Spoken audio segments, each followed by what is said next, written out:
तो दोस्तों आज आपके लेके आए हैं 2009 की बहुत ही शानदार एडवेंचर फैंटेसी फिल्म। इसका एक्शन आपको थ्रिलर वाले फील देगा। मूवी शुरू होती है, कहानी शुरू होती है 1600 शताब्दी से, जहां एक सोलोमन केन नाम के एक लुटेरे को दिखाया जाता है जो एक किला लूटने आया होता है। वो बहुत खतरनाक और निर्दय होता है। वो वहां के सारे रक्षकों को मार देता है और एक एक करके सबको मार के वो आगे बढ़ रहा होता है। उसका मेन लक्ष्य था राजा के कक्ष तक जाना। जब वो राजा के कक्ष में जाने को आगे बढ़ता है तो वो देखता है कि वहाँ बहुत सारे शीशे होते हैं। उन शीशों में कुछ डीमंस होते हैं जो उसके आदमियों को अपने अंदर खींच लेते हैं। पर सोलेमान फिर भी हार नहीं मानता। वो फिर भी राजा के कक्ष की ओर को बढ़ता है और जब वो राजा के कक्ष की ओर को बढ़ता है तो दरवाजा अपने आप बंद हो जाता है और अंदर हम देखते हैं काला सा साया आ जाता है जो सोलोमन की आत्मा ले जाना चाहता है। दरअसल सोलोमन ने इतने गलत कर्म किए थे कि उसकी आत्मा अब शैतान को चाहिए थी और वो काला साया उसकी आत्मा लेने आया होता है। वो बहुत कोशिश करता है कि सोलोमन की आत्मा वो ले जा सके, पर सोलोमन वहां से भागने में कामयाब हो जाता है। कहानी अब 1 साल आगे बढ़ती है जहां हम सोलोमन को देखते हैं जो इंग्लैंड में एक चर्च में रह रहा होता है। दरअसल उस काले साये से मिलने के बाद और उसकी आत्मा को ले जाने की बात सुनने के बाद सोलोमन का हृदय परिवर्तन हो गया था और वो अच्छे काम करना चाहता था। इसलिए उसने अपने कमाए हर पैसे को चर्च के हवाले कर दिया और अब तलवार चलाना भी छोड़ दिया था और वो बस आके अब चर्च में रहता और अच्छे काम करता। अब सीन शिफ्ट होता है जहां हम चर्च के फादर को बोलते हुए सुनते हैं जो सोलोमन से कहता है ये तुम्हारा लक्ष्य नहीं है, तुम चर्च में नहीं रह सकते, तुम्हारा लक्ष्य कुछ और है, तभी तुम्हारी आत्मा को शांति मिलेगी। तो सोलोमन वो बात सुनकर चर्च छोड़कर अपनी मंजिल की तरफ बढ़ जाता है। जहां हम रास्ते में देखते हैं कि सोलोमन को कुछ लुटेरे पकड़ लेते हैं और वो उसे बहुत बुरी तरीके से मार रहे होते हैं। सोलोमन ने तलवार ना उठाने की कसम खाई होती है और वो अच्छा इंसान बन गया होता है, तो वो इन लुटेरों पर हाथ नहीं उठाता है और ये लुटेरे उसे बहुत बुरी तरीके से मार देते हैं और सोलोमन बेहोश हो जाता। जब सोलोमन की आंख खुलती है तो वह गाड़ी के अंदर होता है जिसके अंदर एक फैमिली होती है जिसने जब लुटेरों ने उसको मरने के लिए छोड़ दिया था तो उसे वो बचा कर लाए थे और ये फैमिली अब वेस्ट की ओर जा रही होती है और उसमें उसे एक लड़की भी दिखती है जिसका नाम मेडेलिन होता है जो सोलोमन की ख्याल रख रही होती है। और फिर वो लोग अपने सफर में आगे बढ़ते हैं और एक पुराने से दिखने वाले गांव में पहुंच जाते हैं। अब वो शाम को सो रहे होते हैं तो सोलोमन को एक सपना आता है जिसमें वो देखता है कि उसका बड़ा भाई एक लड़की को परेशान कर रहा है, पर सोलोमन उसे रोकने की कोशिश करता है और इसी बीच में उसे अपने बड़े भाई को धक्का मार देता है जिस वजह से उसका बड़ा भाई खाई में गिर जाता है और उसकी मौत हो जाती है। सपने से अब सोलोमन उठ जाता है और सीधे जाके मेरेडिन के डैड से मिलता है और उसको बताता है कि मैं एक अच्छा आदमी नहीं हूँ, मैंने बहुत बुरे कर्म किए हैं और मेरी आत्मा बिल्कुल अशुद्ध है। मेरा सपना है कि मैं अपनी आत्मा को शुद्ध कर सकूं। और मेरेडिन के फादर सोलोमन से बोलते हैं कभी सच्चाई का रास्ता मत छोड़ना, तुम्हें बहुत अच्छे परिणाम मिलेंगे। सोलोमन धीरे धीरे मेरेडिन के परिवार से घुल मिल गया था। उसका परिवार बहुत ही अच्छा होता है और वो लोग घूमते घूमते एक कबीले के पास पहुंचते हैं जो पूरी तरीके से जला हुआ होता है। वहां सिर्फ एक छोटी सी बच्ची होती है और मेरेडिन का परिवार उस बच्ची को अपने पास ले आता है।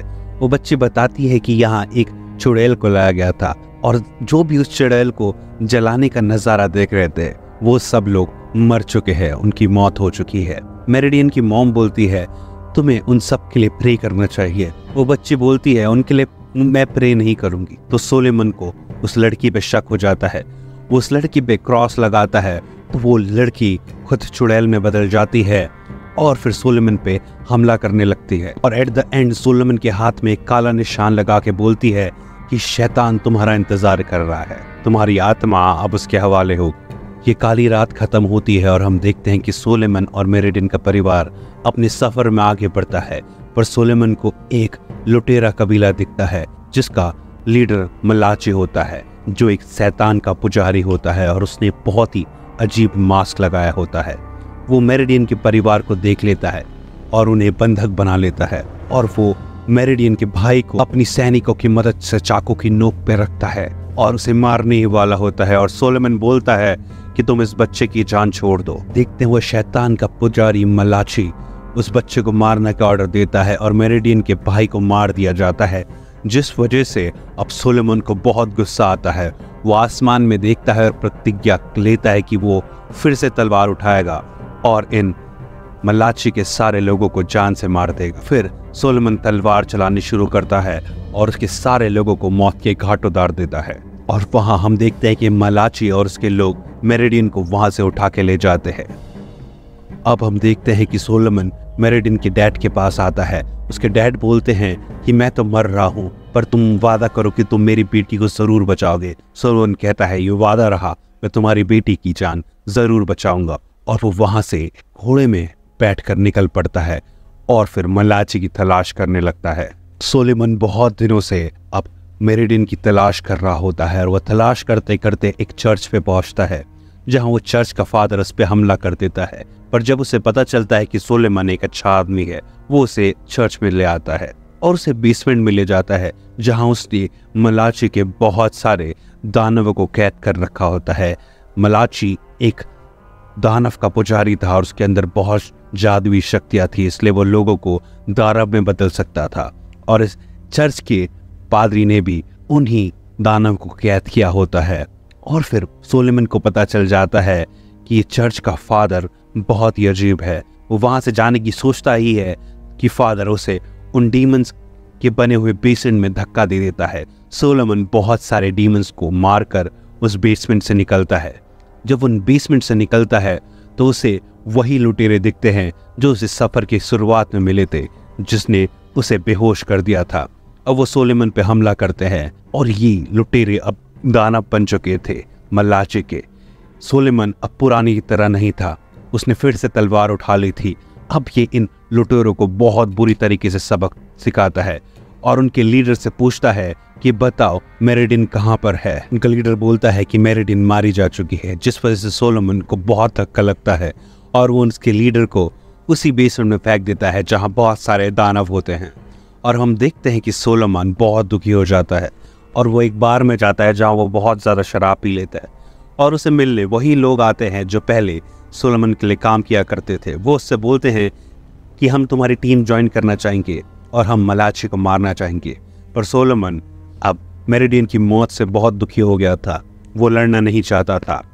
अब अगले दिन का सीन दिखाया जाता है। सोलोमन जिस गांव में होता है वहां मलाची हमला कर देता है, सारे लोगों को मार देता है और कुछ लोगों को क्रॉस में लटका देता है और वो सोलोमन भी खुद क्रॉस में लटक जाता है। अब उसकी लड़ने की इच्छा खत्म हो गई थी। मेरिडियन की मौत ने उसका जज्बा खत्म कर दिया था, वो अब क्रॉस में लटका हुआ था। पर हम थोड़ी देर बाद देखते हैं कि एक गाड़ी निकल रही होती है और उसमें मेरिडियन होती है। मेरिडियन सोलोमन को क्रॉस पे लटकता हुआ देखती है और उसको आवाज लगाती है, जो सोलोमन सुन लेता है और वो अपनी पूरी ताकत से उस क्रॉस से बाहर आ जाता है और नीचे गिर जाता है। पर उसके अंदर इतनी ताकत नहीं हो पाती कि वो उठ पाता और तभी मलाची के लोग सोलोमन पे हमला कर देते हैं।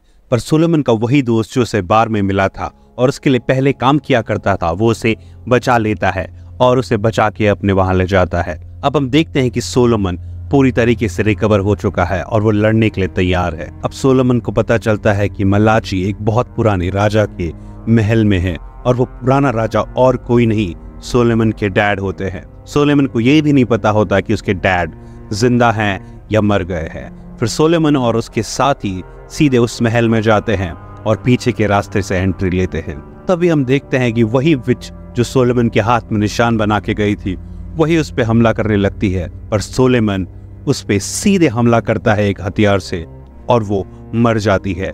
और वहां देखते हैं हम मलाची के बहुत सारे लोग सोलोमन के लोगों पे हमला करने लगते हैं। सोलोमन के लोग भी बहुत ही बहादुरी से उनका सामना करते हैं, पर जैसे ही मलाची आता है वो बहुत सारे सोलोमन के लोगों को मारने लगता है, जिससे सोलोमन के लोग डर जाते हैं और महल के अंदर भाग जाते हैं।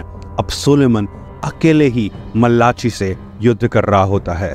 सोलोमन भी मौका देख के एक गुप्त रास्ते से महल के अंदर पहुंचता है और वो सीधे उसी एरिया में पहुंचता है जहां कैदियों को रखा होता है, जहां उसे एक बूढ़ा सा आदमी दिखता है। वो बूढ़ा सा आदमी और कोई नहीं, सोलोमन के डैड होते हैं। सोलोमन अपने डैड को छुड़ाने की कोशिश करता है, पर उसकी जंजीरों में जादू होता है, जिस वजह से वो अपने डैड की जंजीर नहीं तोड़ पाता है। वो अपने डैड से बोलता है कि मुझे माफ कर दो, क्योंकि मेरी वजह से आपको बहुत तकलीफ हुई। मैंने अपने भाई को धक्का दे दिया, जिसकी वजह से उसकी मौत हो गई।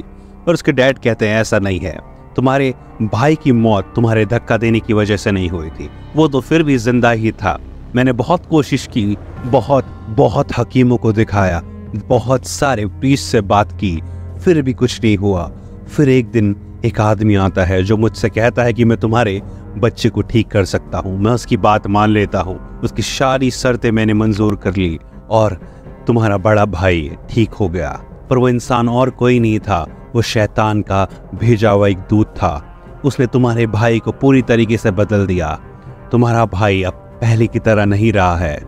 अब हमें कहानी में पता चलता है कि उसका बड़ा भाई सुलेमान का जो बड़ा भाई है वो और कोई नहीं मलाची होता है। सोलेमन के डैड उसे बताते हैं कि अगर तुम मुझे मार दोगे तभी तुम उस शैतान के नुमाइंदे को मार सकते हो, नहीं तो उसे मारना बहुत मुश्किल है। तो फिर ना चाहते हुए भी सोलेमन को अपनी डैड को मारना पड़ता है और वो सीधे ही उस कक्ष में पहुंचता है जहां उस शैतान का नुमाइंदा होता है। वो वही आदमी होता है जो फिल्म की स्टार्टिंग में सोलेमन से उसकी आत्मा लेने आया होता है। वो उस साए पे हमला करता है पर वो साया काला सा हो जाता है और वहां से गायब हो जाता है। सोलेमन उसको पकड़ने की कोशिश करता है पर इसी कोशिश में उसे मेरेडिन मिल जाती है। वो मेरेडिन को का ताला खोल ही रहा होता है और उसे आजाद कर रहा होता है। तभी पीछे से हम देखते हैं मलाची अपनी तलवार सोलेमन के आर पार कर देता है। सोलेमन बहुत समझाने की कोशिश करता है कि मलाची तुम मेरे बड़े भाई हो, तुम्हें मुझे साथ रहना चाहिए, तुम्हें मुझसे लड़ना नहीं चाहिए। पर मलाची उसकी एक भी नहीं सुनता, वो शैतान के कब्जे में था। हम सोलेमन को देखते हैं जो शैतान के आदमी को बुलाने की कोशिश करता है। उससे कहता है हिम्मत है तो तुम मेरे सामने आ सकते हो। वो सोलेमन के सामने आता है इंसानी रूप में और उससे कहता है शीशा देख रहे हो, इसमें एक बहुत बड़ा शैतान है जो तुम्हारी आत्मा को यहाँ से ले जाएगा। सोलेमन बीच बीच में मलाची को भी समझाने की कोशिश कर रहा था पर मलाची मान रही रहा था।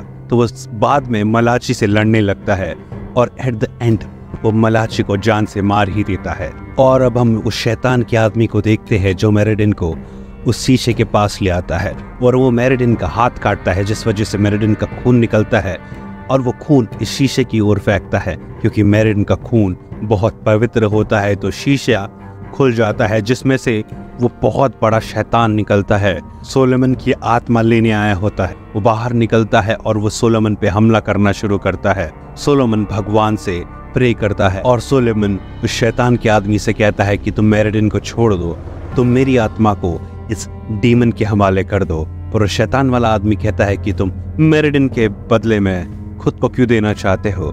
तो अब हमारा सोलेमन बोलता है मैंने वादा किया था और जो मैं वादा करता हूँ उसको मैं पूरा निभाता हूँ। और फिर हम देखते हैं कि सोलेमन उस शैतान के आदमी को एक गोली मार देता है, जिस वजह से वो शैतान का आदमी और वो बड़ा दानव उस मिरर के पोर्टल के अंदर जाने लगते हैं, जिस वजह से उनकी पूरी बुराई अंदर जाने लगती है। और हम देखते हैं कि सोलेमन की अभी तक खरी हुई बुराइयां भी उस पोर्टल के अंदर चली गई थी, जिसका मतलब सोलेमन अब पवित्र है। और सोलेमन ने अपना वादा भी निभा लिया था, उसने मेरेडिन को बचा लिया था। एट द एंड वो मेरेडिन को अपनी मॉम के पास छोड़कर और अपने डैड और बड़े भाई को दफनाकर एक वादा करता है कि इस दुनिया को वो डीमन से मुक्त कर देगा।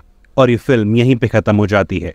अगर ऐसी फैंटेसी मूवीज एक्सप्लेन्ड इन हिंदी आपको पसंद है तो आप हमारा चैनल सब्सक्राइब कीजिए।